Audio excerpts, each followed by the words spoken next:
बिस्मिल्लाहिर्रहमानिर्रहीम। अस्सलामुअलैकुम। मैं आज आपके लिए इंतहाई खौफनाक और सनसनीखेज़ कहानी लेकर हाजिर हूँ। इससे पहले वो जवाब देती बिलाल की नज़र उसके हाथ पर पड़ गई जो पूरा खून से भरा हुआ था। इसके कहने पर सबके साथ उसकी भी नज़र अपने हाथ पर जाती है जो वाकई खून से भरा हुआ होता है। फिर उसकी नज़र बिला इरादा ऊपर उठती है जहाँ ज़ारा दरवाजे पर खड़ी होती है और इसको देखकर मुस्कुरा रही होती है। कौन क्या कर रहा होता है यहाँ? इसको कुछ समझ आ ही नहीं रही थी और अगले ही पल वो गिरने लगती है कि हुज़ैफ़ा जल्दी से अपनी बहन को पकड़ लेता है। जल्दी करो, इसको हॉस्पिटल लेकर जाना है, दादाजी हुज़ैफ़ा को कहते हैं और सभी भाई उसको उठाकर हॉस्पिटल ले जाते हैं और दुआ करने का कहते हैं। और ज़रा वही किचन के दरवाजे के पास खड़ी होती है। डॉक्टर ने क्या कहा? मेरी बच्ची कैसी है? आशी बेगम बेचैनी से हुज़ैफ़ा और बड़े अब्बू की तरफ भड़कते हुए डॉक्टर के ऑफिस से अभी निकले थे। कुछ नहीं हुआ अम्मी, परेशान ना हो वरना आपकी तबीयत ख़राब हो जाएगी। कुछ होता तो मैंने पूछा मुझे बताओ, कुछ हुआ है तो मुझे बताओ। उसने पूछा, उसका सच जवाब दो। आई समझ, बस वो टेंशन की वजह से बेहोश हुई थी। हुज़ैफ़ा नज़रें चुराते हुए जवाब देता है, मैंने क्या कहा था कि मुझे सच जवाब चाहिए। आशी, सच जानकर क्या करना है? तुम्हारी तसल्ली के लिए बात काफ़ी नहीं कि वो ठीक है।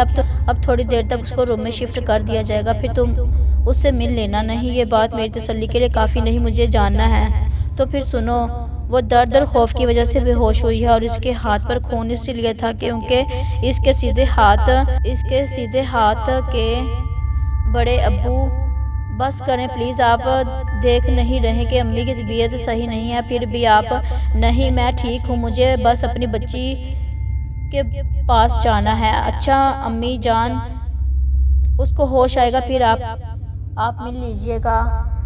अभी आप दादाजी को लेकर घर जाएं, इनकी तबीयत सही नहीं लग रही। अच्छा ठीक है, लेकिन बस मुझे इतना बता दो उसके हाथ को क्या हुआ था? हुज़ैफ़ा ने, जिसने अभी सही से शुक्र का सांस भी नहीं लिया। इनका ध्यान हरीब से हटा और आस की बात पर रुक गया था। अम्मी, इसके उल्टे हाथ के सारे नाखून गायब हैं। उसने अपनी आंखें बंद करके एक ही सांस में इनको बताया कि इसके बगैर इसमें इनको बताने की हिम्मत नहीं थी कि इस दौरान बड़े अब्बू बिल्कुल खामोश थे।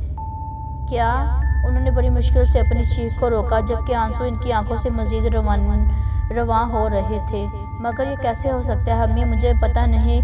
वो होश में आएगी तो ही बताएगी कि उसके साथ क्या हुआ है।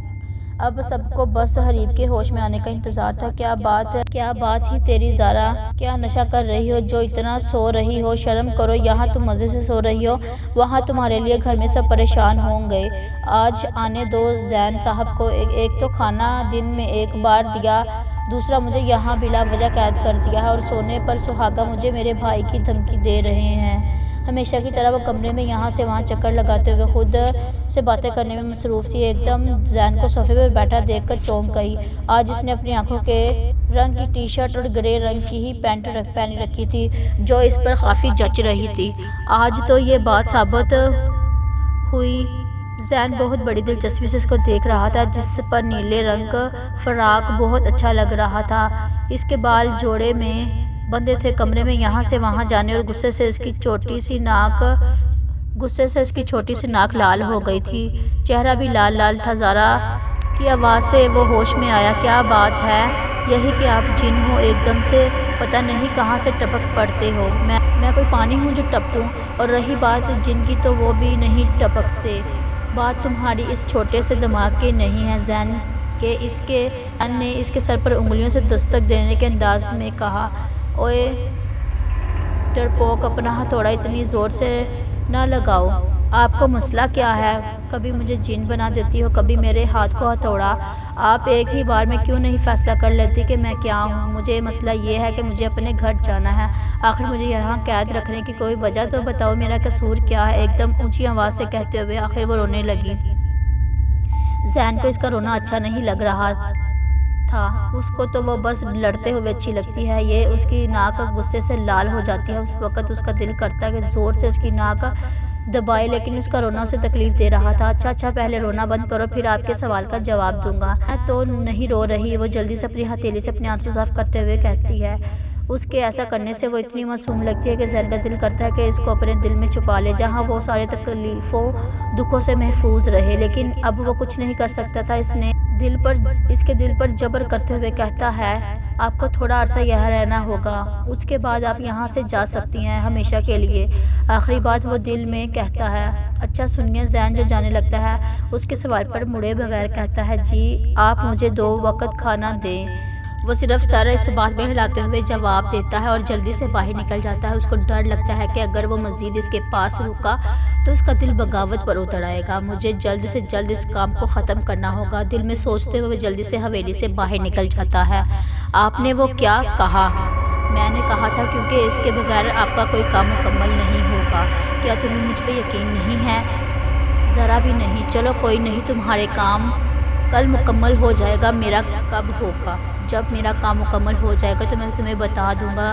कब तक होगा तुम्हारा काम मुकम्मल? ये कहते ही वो वहाँ से चला जाता है और वो औरत दोबारा से अपना काम शुरू कर देती है। वो दौड़ी जा रही थी लेकिन दोबारा वापस अपने आप को इसी जगह पर थक कर वहीं बैठ गई। इस स्टोर से निकलने का कोई रास्ता तो होगा। इससे पहले वो मज़ीद कुछ सोचती, इसको स्टोर में मौजूद संदूक से कुछ आवाज़ें सुनाई दी। शायद इसमें से बाहर निकलने का कोई रास्ता हो। ये सोचते हुए वो जल्दी से संदूक के पास जाकर उसका ढक्कन जल्दी से खोलकर अंदर देखती है। संदूक के अंदर एक सुरंग बनी होती है। इससे पहले कि वो कुछ और देखती, उसको यूं लगा जैसे इसमें से कोई बाहर आ रहा है। अब के ज़रा गौर से देखा तो इसकी जान ही निकल गई। वो जल्दी से पीछे हुई। संदूक में इसको एक लड़की नज़र आ रही थी जो अपने बड़े बड़े खूनी नाखूनों से बाहर आ रही थी। इसके सारे बालों ने इसके मुंह को ढांक रखा था। अगर वो इस तरह की कोई चुड़ैल किस्म की फ़िल्म देखती तो ज़रूर इस पर हंसती कि देखना, अभी ये किसी दीवार से खुद ही टक्कर खाकर खुद ही मर जाएगी, इसको मारने की ज़रूरत ही नहीं पड़नी। लेकिन अब इसको हंसी तो दूर की बात, सांस भी सही से नहीं आ रहा था। वो लड़की अब बाहर निकल आई थी और इसके सर और कमर का रुख ऊपर ज़मीन की तरफ करके कुत्ते जैसी चलकर इसकी तरफ आ रही थी। इसके सर इसकी तरह करने से इसके बाल मुंह से हट गए थे। अब इसका चेहरा वाज़ेह हो गया था। वो ज़ारा थी जिसकी आंखें पूरी स्याह थी, जिनमें से खून निकल रहा था। उसका मुंह किसी मुर्दे की तरह गला हुआ था। उसकी बाहें पूरी खुली हुई थीं। देखो चुड़ैल ज़ारा, अगर तुम्हारे मुंह में दर्द है तो डॉक्टर के पास जाओ, मैं डॉक्टर का पता बता देती हूँ।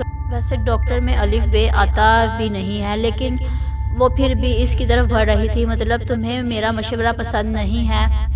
उसको मुसलसल अपनी तरफ बढ़ता देखकर वो कहती है। इससे पहले कि वो मज़ीद इसकी तरफ बढ़ती, उसने अपनी हवास को कायम किया। अभी वो दौड़ने ही लगी थी कि इस बिला नुमा ज़ारा ने इसकी टांग पकड़ ली और लंबे नाखून इसकी टांग में धंस दिए।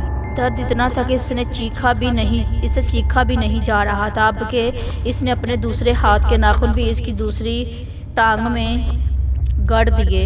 इससे पहले कि वह मज़ीद अपने खूनी नाखून का इस्तेमाल करती, इसने जल्दी से पास पड़े बल्ले का इस्तेमाल किया और इसके सर पर मार दिया। उसके साथ इसकी टांग उसकी गिरफ्त से आज़ाद हुई। वो जल्दी से बाजू की मदद से खुद को घसीटकर इससे दूर हुई। वो भी अब की बार खड़ी होकर इसको गुस्से से देखने लगी। इसके सर पे भी खून निकल रहा था। उस तक जाने से पहले इसने स्टोर में मौजूद इकलौता बल्ब भी तोड़ दिया।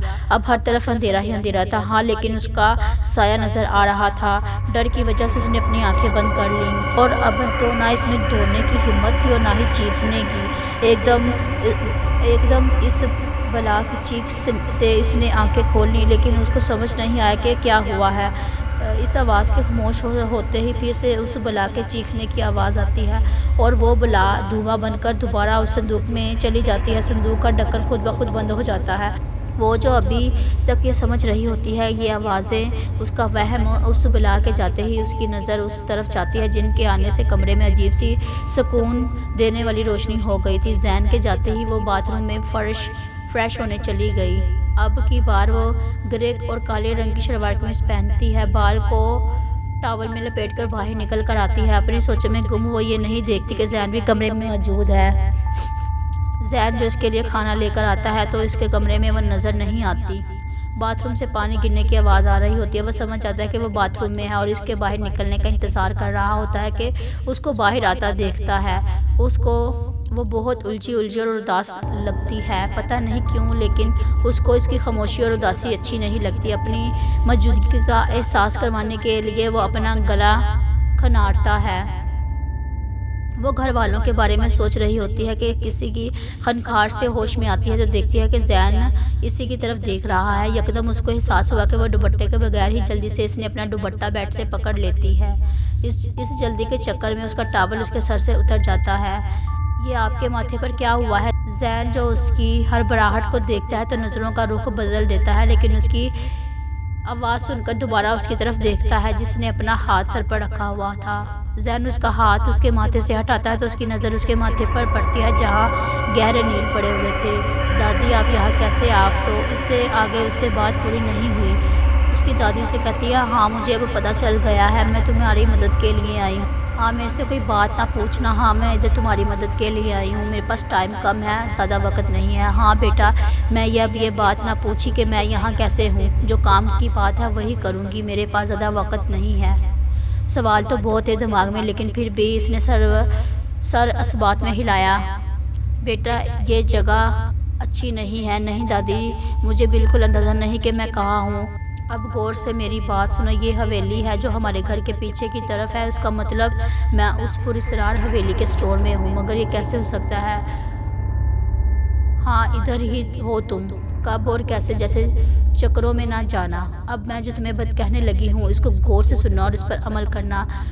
डॉक्टर, पेशेंट को होश आ रहा है। हरीब क्या हुआ आपको? मेरी आवाज़ आ रही है। वो आंखें खोल ले अपने आसपास के माहौल को समझने की कोशिश कर रही थी कि इसको फिर डॉक्टर की आवाज़ आती है। हरीब आप कैसा फील कर रही हैं? मेरी टांगें, क्या हुआ आपकी टांगों को? क्या दर्द महसूस हो रहा है टांगों में? वो इस बात में सर हिला रही थी। ओ ये कब हुआ? अभी थोड़ी देर पहले हम आपको चेक करके गए थे, तब तो ये नहीं था। इसको देखकर तो यूँ लग रहा था कि आपकी टांगों में कोई बहुत गहरा कट लगा हुआ है। क्या दूसरी टांग में भी यही है? जी।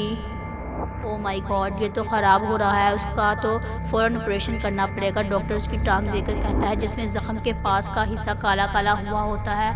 आपने जो भी ट्रीटमेंट करना है करके मुझे जल्दी से डिस्चार्ज करें, मुझे बस अपने घर जाना है। इसके दिमाग में सिर्फ दादी जी की बातें घूम रही थी। चले हम आपके घर वालों से परमिशन लेकर आपका ऑपरेशन कर देंगे। ऐसे आपको याद है कि किस तरह आपने अपने नाखून निकाले और आपकी टांग को ज़ख्मी किया? मुझे नहीं पता। इसने आंखें बंद करके अपनी टांगों से उठती टेसों को जब्त करते हुए कहा।